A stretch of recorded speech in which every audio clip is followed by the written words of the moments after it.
Welcome to the show today, Kelly. I am just so grateful to be able to have this real conversation with you. Thank you for having me. Thank you for inviting me onto your show. Anytime we can talk about this, I'm all in. I know I heard you on a YouTube video and we probably get, I joke, we probably get 20 to 25 pitches a week to be on the show. And I heard your YouTube. I listened to a couple of your videos and I was like, that's it. She has to be on the show. So I voice noted you. And then immediately we got it all set up and booked on. So I'm so grateful that you are here. And would you just like to start and share a little bit about who you are and what you do right now? Let's go from there. Sorry again. So I'm Kelly DeRidder. I'm the Member of Parliament for Kitchener Centre. I'm newly elected. I'm just a year in. Just finished my first year being an official representative for Kitchener Centre. Congrats. And thank you. It's been the most challenging yet rewarding year of my life. And I'm concentrating. My why for running in the first place was this drug crisis that we're facing because what we're doing is not working. And so I'm recovered. I'm a recovered addict myself, which you already know because you've seen my YouTube videos I told my story in the House of Commons, which I found really important that I needed to do so that I can speak about this openly, clearly about someone who has recovered, has walked a path of healing, that what we're doing is not working. And so my deciding moment that I was like, I have to run is I had my daughter, Abigail. She's 5 now, but she was an infant. And I was walking her in Victoria Park, which is a park here in Kitchener. And there's a big clock tower in the park. And I was walking her by that clock tower and someone was smoking something, meth, fentanyl, I don't know. But it was chemical, obviously, and they were smoking it. And it wafted like over me and over her carriage. And I was so mad. In that moment, I was so angry because not at him for one single second, because I understand addiction, but I was angry at the policies that made this okay. That is open use is just fine and we're just supposed to be okay with it. And that my daughter's safety actually is an afterthought because in that moment with that chemical going across her carriage, her safety came second place to the policies that are in place. So I finished my walk and I went home to my husband, Chris, and I said, Chris, I've got to run. I've got to put my name in. I have to do something different here in Canada. And luckily, I have an incredibly amazing, supportive husband. And he was all in from day one. And here we are today. Okay. So I was going to ask you where that turning point moment was and immediately went right there. I love that you did that. And I think that that's the piece that I do want to start with is that looking at it, like what we're doing right now is not working. We can openly speak about that. I mean, I don't have stat numbers specifically on the amount of use that we see. We can't measure it half the time, etc. But if we look at this open use, when did that come into play? Do you remember? I don't know. Like 8 years ago or so. Okay, I was going to get 7 or 8 years. When the policies came in into place, harm reduction and the things. And listen, I'm not going to sit here and say that harm reduction is terrible, but what is terrible is harm reduction without a path forward. And that's the policies that are in place. And that's what all levels of government have really concentrated on to this point is just harm reduction, Narcan kits, giving safe supply, even drugs. People can say, well, they're doctor prescribed. Well, they're drugs and they're still selling them out on the streets and they're decreasing the value of the drugs on the street. So it's easier now and cheaper to get addicted because they're just taking them and selling them and then buying the fentanyl with them, which is incredibly dangerous and cheap in itself. So it's just perpetuating addiction with no path forward. How it is being used in society today, I do not agree with because there's no path forward if they're using it as a model to plant seed to recover. And that's what we have to focus on in Canada is we can and do recover. And so how do we service someone when they're ready to recover? This is where the conversation needs to go. Not you're addicted, let's keep you here.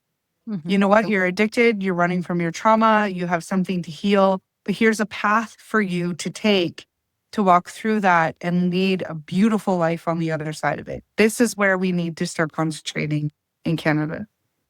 Thank you for going here. And again, I'm going to say it 100 times over. Thank you for sharing your story the way that you have, because this is what, like, people need to see that there is possibility, right? They need to see and hear from somebody in that lens. And so when you are sharing it this way, that, like, if a person is wanting to get help from the point of when they can get help to the next stage, there's a massive gap that's there and exists. So for a person who's listening, whose life is not in this world, which I understand that maybe yours isn't, you likely know somebody who's affected by this. This is how rampant of a challenge it is for all of us. It really is. So if somebody does want to get help, what does it actually currently look like right now? They can't. If someone makes a decision right now, there's no bed. There's nowhere. The wait lists are entirely too long. And I know that when you decide to make a change for your life, it's a fleeting decision that changes within an hour. Seriously. And so we have got to service people the moment that they decide to make a change for themselves and walk them into a path of recovery. And we just can't do that right now. I think in Kitchener-Waterloo area, don't quote me, but I think the shortest wait list right now is like 6 weeks. Yeah. In this area. And so that you're never going to stick to that decision in 6 weeks as an addict. You're not. It's not going to happen. No, and 6 weeks is one thing. I was going to guess between 2 to 4 months. So 6 weeks as a wait time. And then if they go that route, they would go basically into a detox bed and then into a treatment facility, basically, is the path, correct? If we could do it a good way.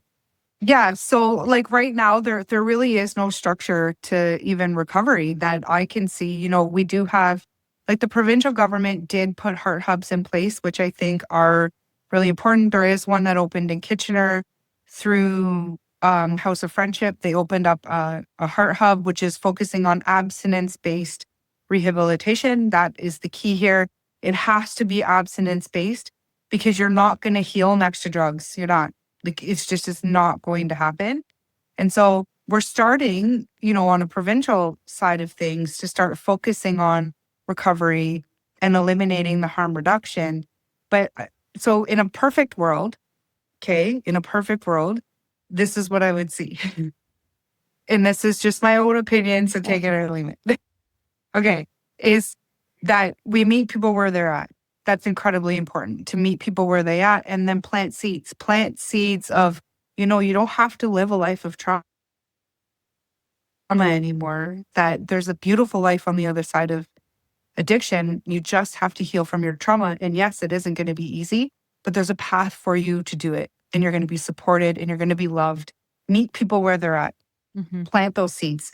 Then when they make that decision for themselves, then we service them immediately. So the minute that they decide, you know what, I'm ready to change my life, then they go to a detox center.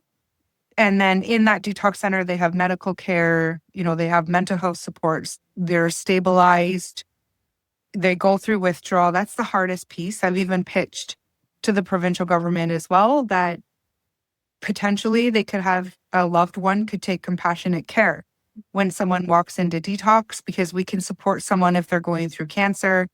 Maybe we should be able to support someone walking through at least the detox component of recovery. And then after they're stabilized, detoxed, medically supervised, then they're transferred into very community-based, abstinence-based rehabilitation program. These programs aren't a one-size-fits-all. The person would be assessed on their need, on their goals, on where they want to be, and then a plan would be made for each specific individual on their healing journey. They're again supported with mental health supports, counseling, psychology, whatever they need, getting on the proper medication that they need to regulate potentially their minds, and then learning life skills, doing it with people that are also doing it. You're building community, you're all doing it together. And then they would transition, after that program's completed, they would transition into transitional housing, where you're paying just a little bit of rent. So you're getting used to paying bills and doing all the things, but you're working, partner with companies that want to give people a second chance. I know lots of companies out there that would love to hire people, giving them a second chance. And then you're working, you're saving some money. That would be a specific time frame in the transitional housing piece. And then you're off into your own place, your own apartment, your own, you have enough money for first and last, for some furniture, pots and pans, whatever's required for your own life. And then you're off and doing your own thing and just being a regular member of society, healed, happy, healthy, and drug-free. That would be a Ideal. world. Yes. That would be ideal. Yes. And Yes. I love the plan as you're saying it. And I know where we are right now in a sense. Like again, you and I had a long conversation before we even started recording. We're in this space, us being like 8-ish years ago when things started to become legal and available. And I remember somebody saying to me, like, you must be so happy about that. That'll make it so much easier with your kids. And I'm like, what? Like, no, it doesn't. I remember saying, well, if you're actually going to take that money that you're making and turn around and put it into helping with services for people to get clean, to be able to do something.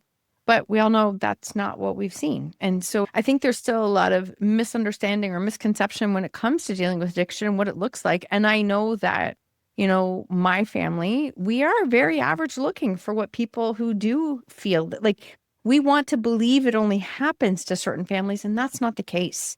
It's not the case at all, is it? No, it absolutely isn't. My addiction did not stem from my upbringing, or my addiction stemmed from something else. And I just, it isn't, addiction affects all. Like, actually, I was doing an interview and someone said to me, well, it's really odd that someone will come out with their story, especially being a conservative. And I said, what do you mean by that? Like, addiction doesn't affect conservatives?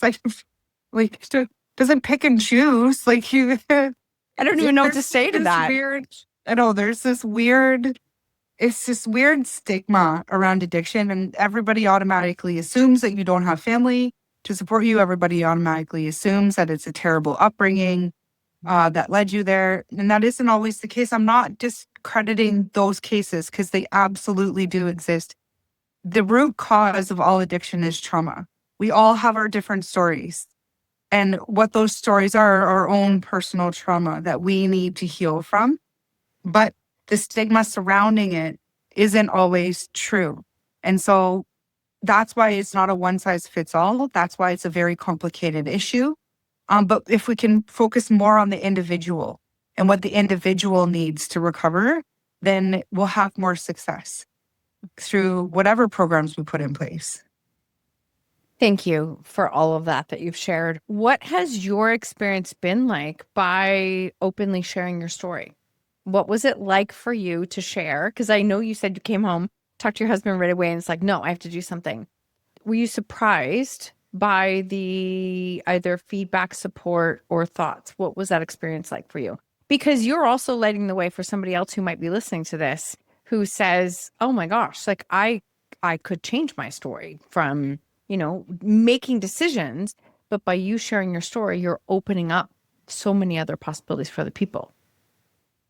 Yeah. So, before I came out with my story, I wasn't sure I was going to be honest. I really had, I had it in my mind, yes, but it's scary. Like, it was scary. I had all sleepless nights before I actually did my speech. I had it planned. I said my speech 75 times at least to try to get through it without crying, right? So that, because it wasn't an easy moment, but I weighed the risk against the exposure. And the risk to me was I could be discredited as an MP. I could be devalued.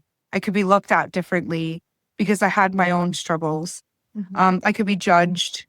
But that's exactly what I wanted to end.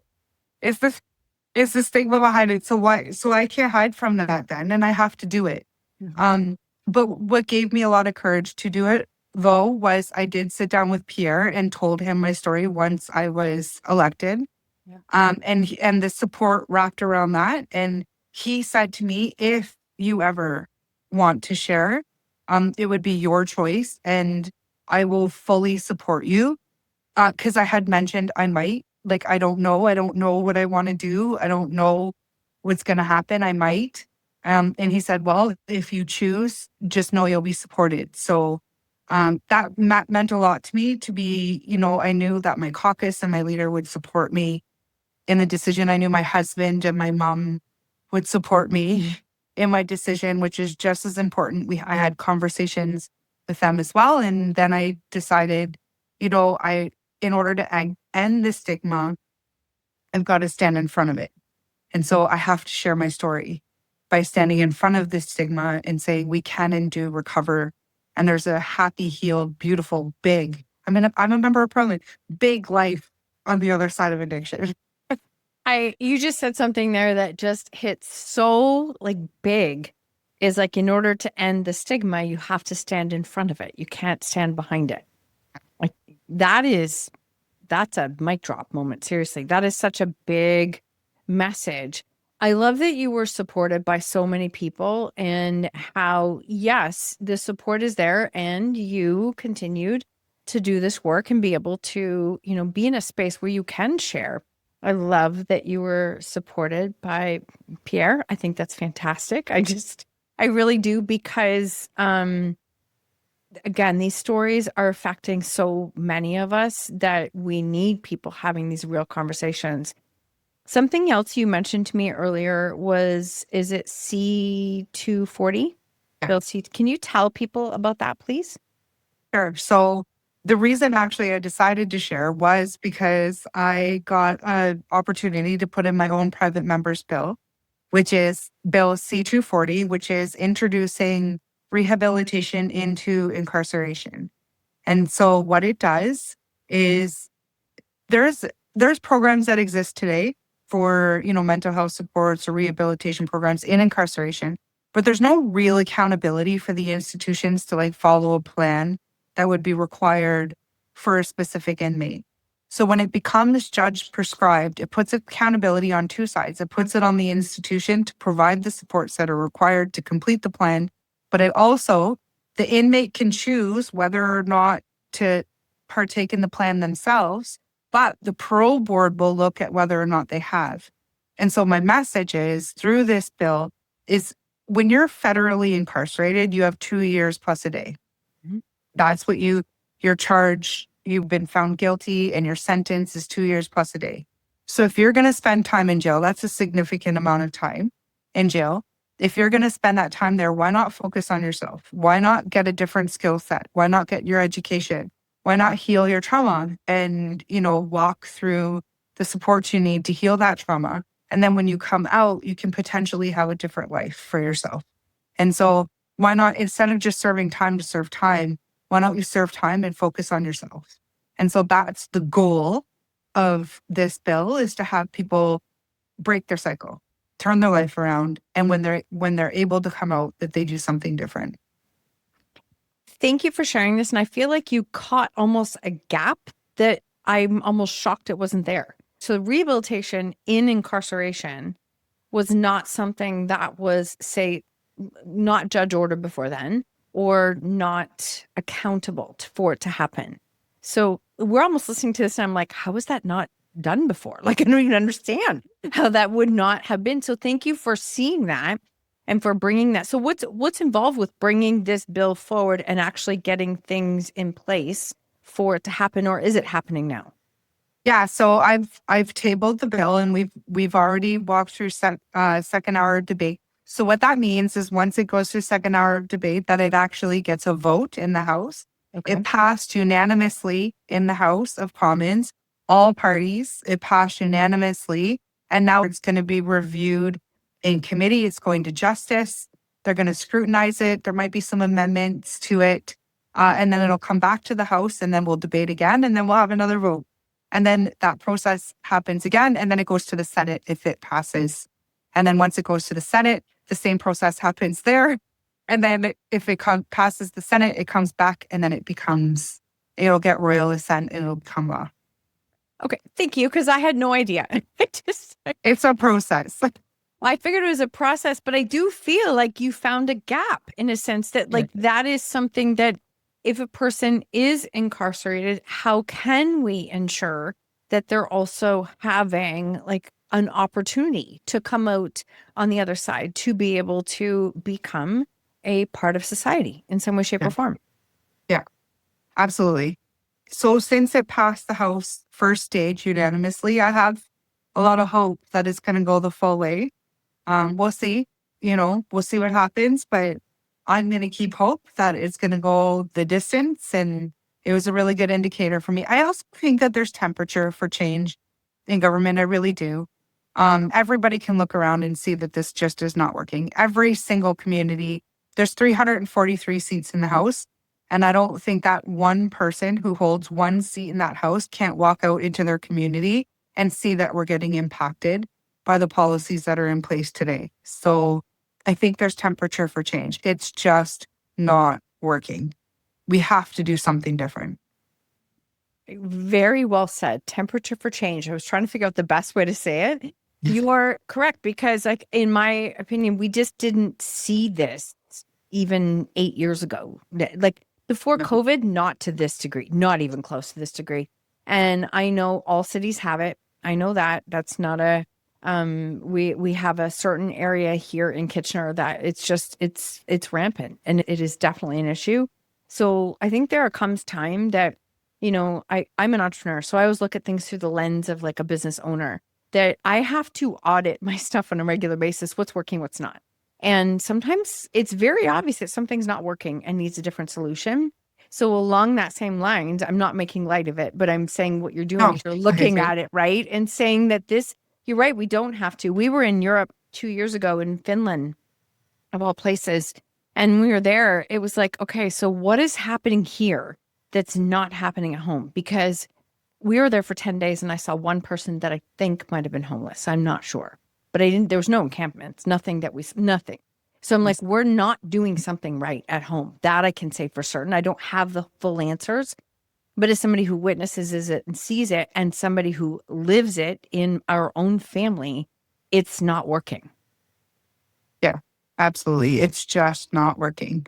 And look, this is an elephant. That's what I say. Like this crisis is an elephant, but we just got to take one step at a time, one little piece at a time, to break it down. And we can do that through legislation. We can do that through all levels of government working together. I think, what I've seen myself is that it's kind of like a hot potato. Well, this part is federal, this part's provincial, this part's municipal. Well, okay. So then let's come together and figure out what we can control in each part and then come out with a plan that we can all do together on all levels of government to make change in this country. There's not, we do have to have a piece of it. Each level of government does absolutely have to have a piece of it. But let's come to the table and figure that out because, again, it's not working. No. It's just working. No, and whether it's the way you're explaining it, like you're right, it is a big elephant, and we could look at it and go, okay, it's really big, and I don't even know how can I make a difference, but it's like one bite, one thing at a time, and also not allowing the elephant to get bigger. Like I think that's, if I'm gonna call out something, I feel that is the elephant's only getting bigger. It is nonstop getting bigger everywhere that we're going. And so there comes a time where we have to accept it. It's not working. The way we're doing it is not working. Yeah. And like, I just, I don't like using stats because it breaks my heart. And it's like, stats are stats, but they're actually people at the end of the day. And, in Canada, we've lost over 50,000 Canadians to overdose. That's more than we lost in World War II that we've lost to this. Like, it's not okay. We have to do something different. And like I said, I don't really like using stats because to me, it's not really even the stats that, because that's a life. Every single one of those people, that's a life. And if we walk into our communities, we can see it. So forget the stats, forget the numbers. Let's just make change in our communities. We don't need the stats to tell us it's not working. Go walk down the street. It's not working. No, it's actually quite simple. So now if a person who's listening to this, and I mean, I'm openly sharing, I'm a parent who has dealt with this for a number of years. You have shared your story of, past addiction. Now this is what you're doing with it. You're a member of parliament. What can an average person do? Like how can we start to see that we're all affected and impacted in some way, shape, or form, whether it's your immediate family or not? What can we do? So, like, there's different levels, of what someone can do. If you're struggling yourself, my advice really is just for your loved one, plant seeds. Just plant seeds that, they deserve and can have a life on the other side of this, because addiction is continued trauma. It's continued and continued and continued and continued until you decide to make a change for yourself. And so if you have someone in your life, just check in, plant a seed, that they can and will recover. They just have to walk through their trauma. If you aren't being personally affected, but you see it out in your community and you want to do something, reach out to your MP, email your MP and say, hey, like, I do not like what I'm seeing in my community and we need change in Canada. And I'm not going to be the one to tell you what to do, but we need change. That's the minimum of what somebody can do, is just email your MP, whoever it is, and just say, we need to do something different here because this isn't working. Your city councillors, in Ontario here, it's an election. It can be an election issue. What would you like to do about this drug crisis? What policies do you agree with? It's an election this year. It could be something that you ask the questions and make sure that, you want the people in place that are going to make the change you want to see in your community. You have the say. We live in a democracy. You have the say, so you can ask the questions. And if you don't like the answers, then you can ask it of the next person until you like the answers. And then you can vote the way that you need to vote for what you want to see in your own communities. Yeah, we have more power than we think we do with our votes. I think a lot of people don't think that they have any power, but you do. You absolutely, the vote is one of the most important things you can do to tell people what you want to have in your communities and on a provincial and a federal level as well. Thank you for going there, because I think that is a piece of it. Sometimes it feels like, okay, well, what's the point? But I'm like, no, we can't just not vote or not speak, because that's not helping either. Yeah. And again, it's okay to be putting these things and questions in place because it's not working. I'm going to keep coming back to the fact it's not working. Is the way you've shared it here. I also want to, if it's okay, I want to speak from the lens of a parent who has dealt with this. And as a parent, I know, like 15 years ago when this journey started with us, I had somebody say to me, well, you need to get counseling and support. I'm like, why? I'm not part of the problem. I'm not proud to say that. I did when I first started this journey. We found through a lot of work, my husband and I found a couple of parent support groups.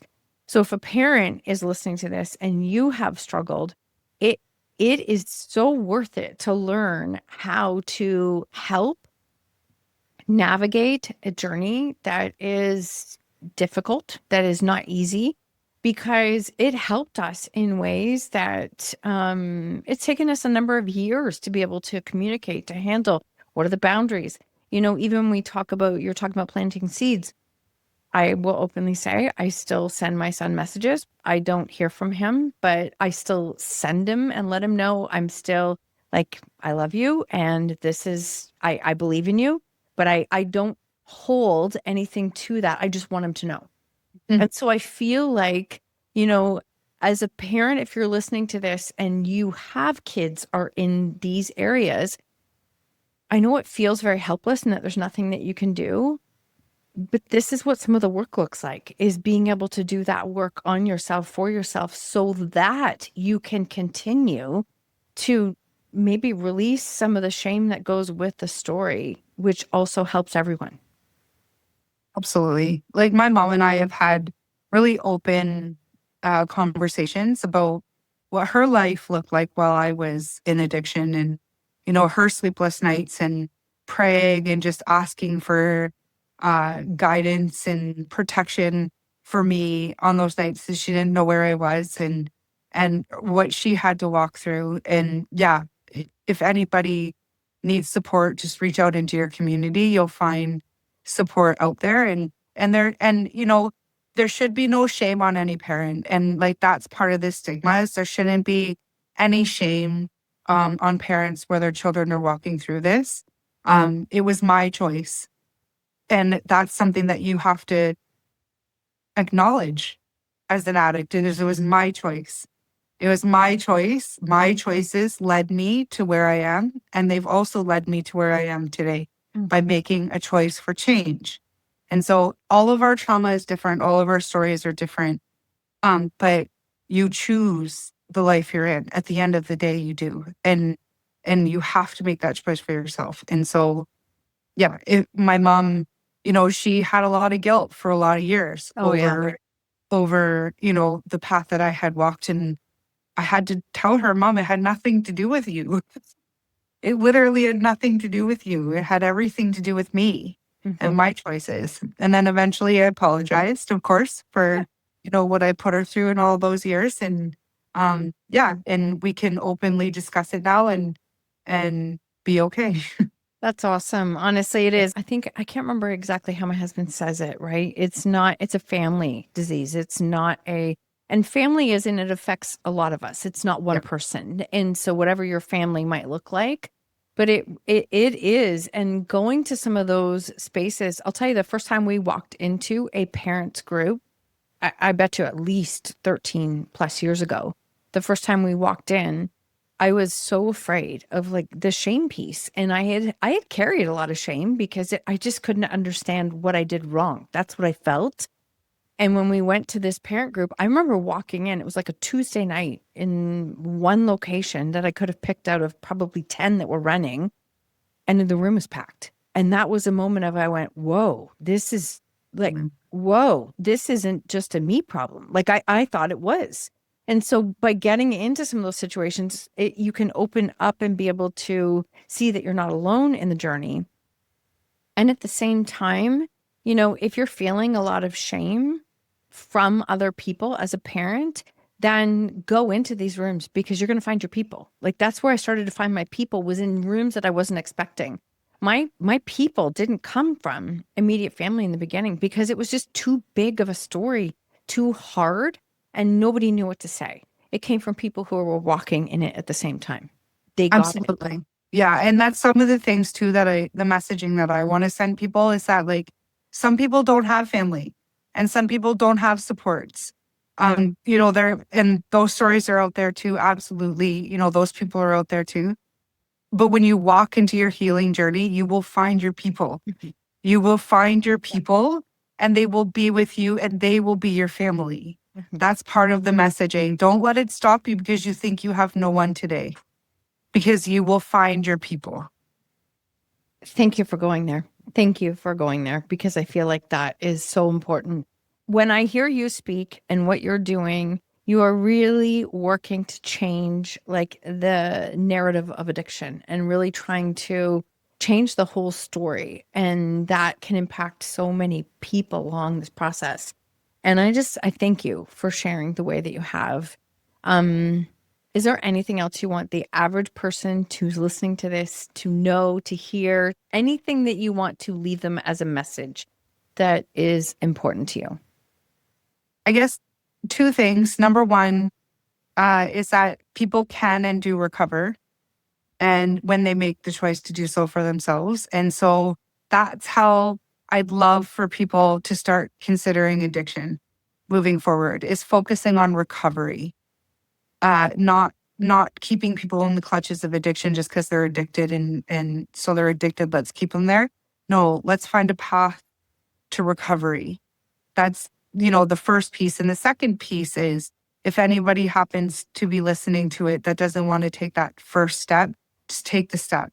There's a big, beautiful, happy, healed, beautiful life on the other side of addiction. Just take the step. One day, one step at a time, and you will find your path to recovery. And trust me, once you're through it, it's amazing. Just get through it. Thank you for all that you just shared there. And I know that, we are speaking on behalf, we've got provincial, we've got federal, we've got all of these pieces that are happening at the same time. Something that we discussed earlier, you and I did before we started recording, was about some of the different models that are available. And I just wanted to ask, because I didn't know this, but in Vancouver, for example, there is like sober living houses. then Is that something you would love to see as part of the process here? Yeah. Can you just tell people what that is? So I just, at the end of the day is that we have social supportive housing right now, but they're not sober living.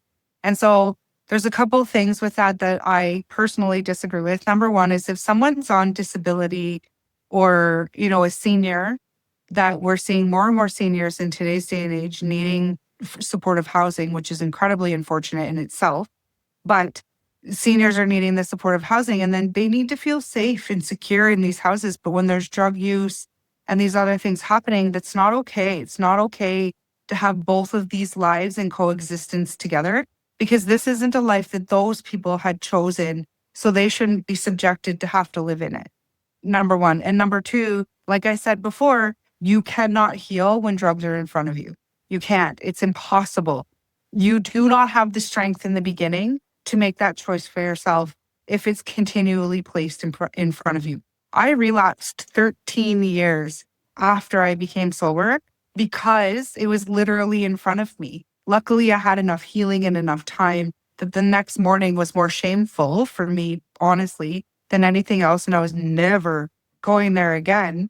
But like, if I had done that in the process in the beginning, then I would have probably fallen back in, and it would have been an extended time frame before I had chosen it again for myself.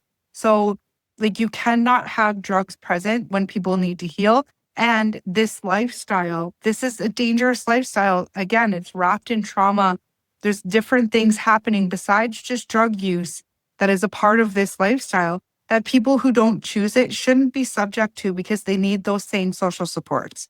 And that's why I don't agree with having, I guess, wet housing in social supportive housing. I think they need to be dry housing. Mm-hmm. I thank you for going there. I was hoping that you would.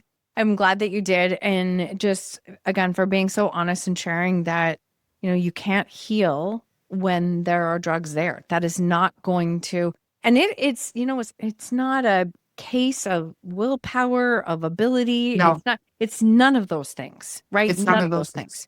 No. It's a whole different beast. It has nothing to do with willpower. You can tell me all day long, well, you can have willpower. No, you can't, because you have to walk through your trauma. Like, you have to heal what's driving you to addiction, and that doesn't happen in one day. And until that's healed, you're not going to make the choice for yourself to not do it. Like, it's just not going to happen when it's in front of you. You have to make that conscious decision for the rest of your life to be away from it. I relapsed 13 years after because it was in front of me. I have to make decisions and choices in my life that it isn't there forever. That's a forever thing. That doesn't ever go away. I'm okay with that. Mm-hmm. I'm 100% okay with that. I'm aware of it. And I do still make choices today that I probably shouldn't go there. No, so I've interviewed a number of people who have come through jail, who've come through different, like I have interviewed so many different stories. And there was one in particular that's sitting in my head right now. And he just said, I asked him how long he's been sober for. And he said, I only count in days, like every day is a day. And he said, because it would be every day I could make a fork decision in my road that goes this way or this way. It's that simple that it could be. So I am consciously making choices every single day. And that's what it looks like. And I'm like, thank you for painting the picture, because I don't think it's a case of saying like that. It's like, it's this and done. It is something that you are making those decisions every day. And I think that's one of the conversations that came up for us, was the fact that, in this situation, in our family, this is a forever problem. We know that. And I think we actually are the ones that do know that it is a forever problem that is going to require, a consistent choice in some way, shape, or form every day, as long as you're feeling supported to do so. But it is a forever problem. But I don't want people to feel hopeless in that, No. though, because after more time and after more healing and after those decisions become easier, as time goes on. So it's not a hopeless forever. It's just a forever. No, thank you for clarifying that and for saying that. And I appreciate that because I do want to say that. And when you start to make some of those choices, you're around maybe different people. That makes it a little bit easier to make some different choices, right? Every day. Absolutely. Amazing. Yeah. Amazing. Thank you. Honestly, I thank you for answering my DM. Thank you for like connecting and thank you. And thank you for being honest and sharing your story first, because somebody did send it to me and I was like, oh, gotta definitely have to reach out to her. And you said something in that, like, that we're really here to talk about the stories that people don't want to talk about. It's the only way we're going to create change is we have to start to normalize some of these difficult stories that are important to share. Where can people connect with you, find more about you, anything that you want to share of the best place for them to connect with you? So you can email, if they want to connect with me, they can email my parliamentary account, which is kelly.derridder@parl.gc.ca. Mm-hmm. If you want to follow me on socials, Instagram, Facebook, it's Kelly DeRidder MP on there. And I also have YouTube that has all of my work in Ottawa. Everything I'm doing, I have a lot of videos up. You do. I binged it for a bit to prepare. You do. Good for you. I do. Yeah. And so that's Kelly DeRidder MP as well on YouTube. So just Google me and follow my socials. And then if you want to get in touch, my email is best. Thank you so much, Kelly. I do have one more question that I always ask everyone. And it is, what lesson in life are you most grateful for? What lesson in life am I most grateful for? Mm-hmm. That I'm in charge of my own mind. That I'm 100% in charge of my own mind, my self-worth. Everything is related to my own mind, and I'm in charge of that. That's the greatest lesson of my life. Thank you so much for being here and for sharing. I'm so grateful that our paths have crossed. Thank you so much for having me. Me too.